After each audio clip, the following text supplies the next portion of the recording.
سلام، رجبی هستم، رئیس تعمیرگاه مرکزی پرشیا خودرو.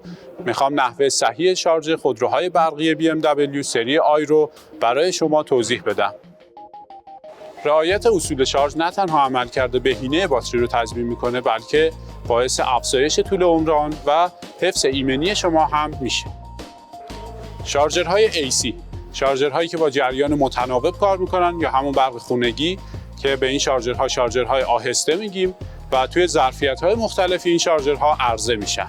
و شارژرهای DC، شارژرهایی که با برق سه‌فاز راه اندازی میشن، سرعت فوق‌العاده بالاتری نسبت به شارژرهای AC دارن و به اصطلاح فست شارژ گفته میشن.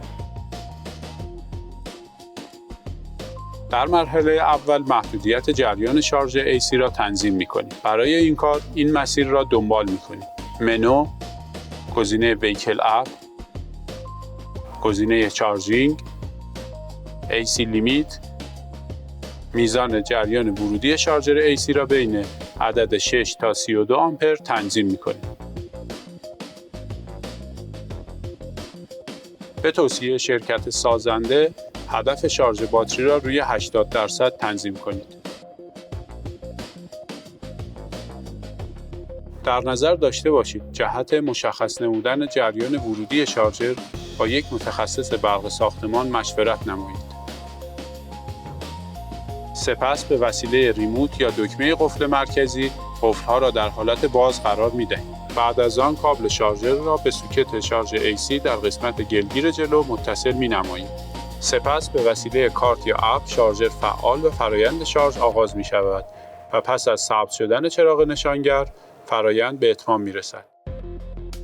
در نهایت با فشردن دکمه باز کردن ریموت قفل سوکت را آزاد و سوکت را جدا می‌نمایید. ابتدا به وسیله ریموت یا دکمه قفل مرکزی قفل‌ها را در حالت باز قرار می‌دهیم. سپس کابل شارژ را به سوکت شارژ DC در قسمت گلگیر عقب متصل می‌نماییم و بعد از آن به وسیله کارت یا اپ شارژر فعال و فرایند شارژ آغاز می‌شود.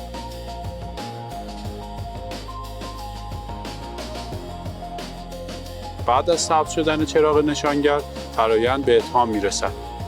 در نهایت با فشردن دکمه باز کردن ریموت قفل سوکت آزاد می‌شود و سوکت را جدا می‌نماییم. در محفظه سوکت شارژ DC کلیدی برای باز نمودن قفل سوکت تعبیه شد.